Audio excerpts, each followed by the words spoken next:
Hindi na ang kawakan hinto. Isang box. Ano gun?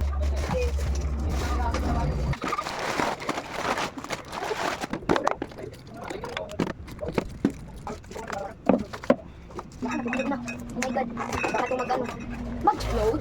Panibagong araw, panibagong vlog. Welcome na naman ulit sa ating channel. Samahan nyo na naman ulit ako sa mga kaganapan ngayong araw. Ito na naman ulit tayo, naggrocery at nagdagdag paninda. So isang box lang yung atin guys, pinangmili kanina dahil yung budget ko ay 3K lang. At dahil kunti na lang talaga yung gin namin, kaya nagbili na rin ako ng isang box na gin. Tapos ito talaga yung pakay ko, yung sabon at saka yung powder na surf dahil paubos na nga dito sa ating tindahan. Paubos na rin kasi guys yung mga bar natin, kaya ayan, padagdag lang ako ng mga paunti-unti guys, no?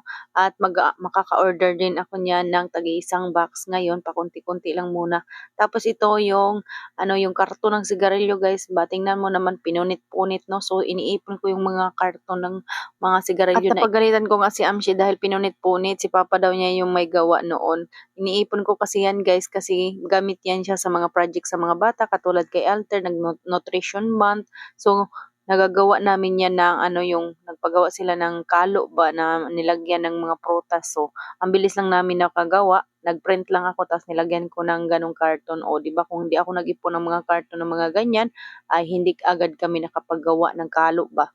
So, yun lang, yung share ko lang sa inyo. Kaya hindi ko yan tinatapon yung mga ganyan. So, ayan, dahil wala pa namang bumibili, ayan, tumulong na nga si Ate Amshi sa akin ng pagdi-display ng mga chicherya. So, kunti lang guys, no, yung binili kong chicherya kasi hindi naman talaga pakay yung chicherya yung ating bilhin. Sabon lang naman talaga, powder, at saka gin lang naman talaga yung bilhin ko.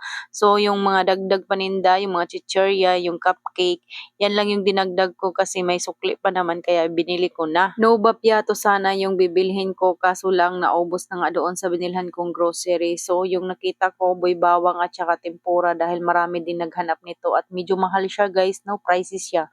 Kaya ayun, yun na lang yun din yung pinulot ko kasi bukas 'di ba Sunday, tapos yung pagpulutan. At saka nag-deliver nga pala kanina yung Emperador, kumuha lang ako ng tagi-isang box, pati nga yung Smirnoff, sila pala yung nagdadala ng Smirnoff. Kaya ayan, kumuha na nga ako. Tapos yung mga bar naman na sabon guys, ayan na lang yung natira sa akin. Isang isang bar na lang na Champion, tapos yung Pride naman na blue ay marami talaga yan dahil isang box talaga yung binili ko.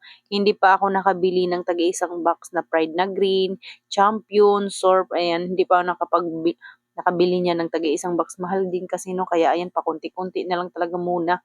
Tapos ito na nga, kumuha na rin ako sa kanila ng The Bar na green.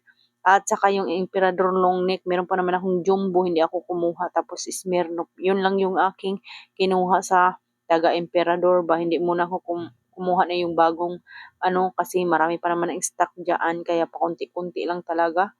At kinukumpleto ko talaga yung aking paninda kasi minsan yung ating mga tumer, pag hindi talaga kumpleto yung paninda natin guys, ay lilipat talaga yan sa kabila, no, at maghahanap at maghahanap talaga yan sila. Kaya ako, kahit pakunti-kunti lang, maganda na yung ganyan pakunti-kunti, ang importante ay kumpleto ka.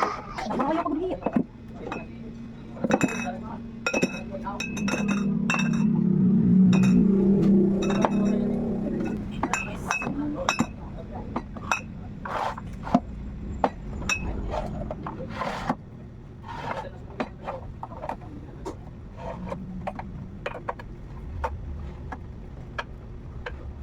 So, yung aking mga dilata guys, taga-6 na piraso lang talaga yung binibili ko, no? Katulad ng beef loaf na Fiesta, isang box talaga yung binili ko kasi bininta lang yun sa akin ng aking kumpare at namurahan ako, kaya ayun, binili ko na nga kasi sayang naman pag hindi mo bilhin ang laking tubo mo pag binili mo yung isang box na iyon, sayang 'di ba, kasi galing yun sa panel.